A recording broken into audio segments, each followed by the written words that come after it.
Io lo so che tu credi di essere un valido paroliere, ma fai pena ai cani. Anzi, con tutto il rispetto per i cani, che poi gli animalisti mi dicono: ma cosa dici?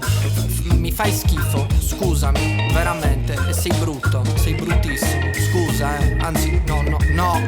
Ogni volta che ti vedo penso a quanto sei brutto. Non ti meriti niente, sporco farabutto. Prima o poi ti sputo, scusami se ti insulto, ma di gente come te sono davvero stufo. Mi hai fottuto i soldi tempo fa, sei un miserabile. La tua donna tra le gambe è una voragine. Di miglioramento in te non vedo nessun margine. Questo è Scerbanenko delle rime con le sue 1000 cantiche. Fai tanto l'esperto del genere, quello sapiente, ma sei solamente un demente. Vai a fare il giornalista, diventa critico musicale, ma tu una recensione manco la sai fare. Devi morire male, tra atroci sofferenze. La tua musica fa sanguinare le orecchie. Il tuo produttore è bravo, tu sei pedante. Sei un inetto balbuziente e non sei interessante.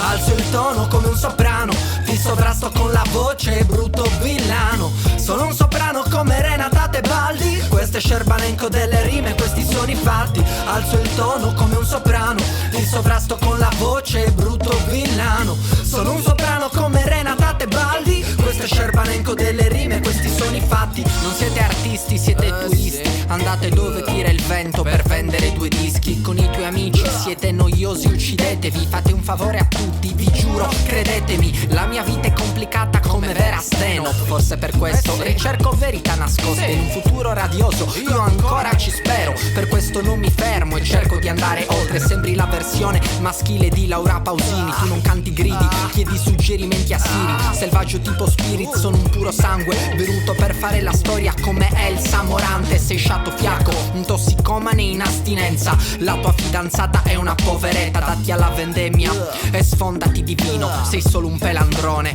che fa il malandrino. Alzo il tono come un soprano, ti sovrasto con la voce, brutto villano. Sono un soprano come Renata Tebaldi. Questo è Scerbanenko delle rime, questi sono i fatti. Alzo il tono come un soprano, ti sovrasto con la voce, brutto villano. Sono un soprano come Renata Tebaldi. Questo è Scerbanenko delle rime, questi sono i fatti. Questo è Scerbanenko delle rime e su questo non ci sono dubbi. Non ci sono dubbi. No. E questi sono i fatti. I fatti vostri.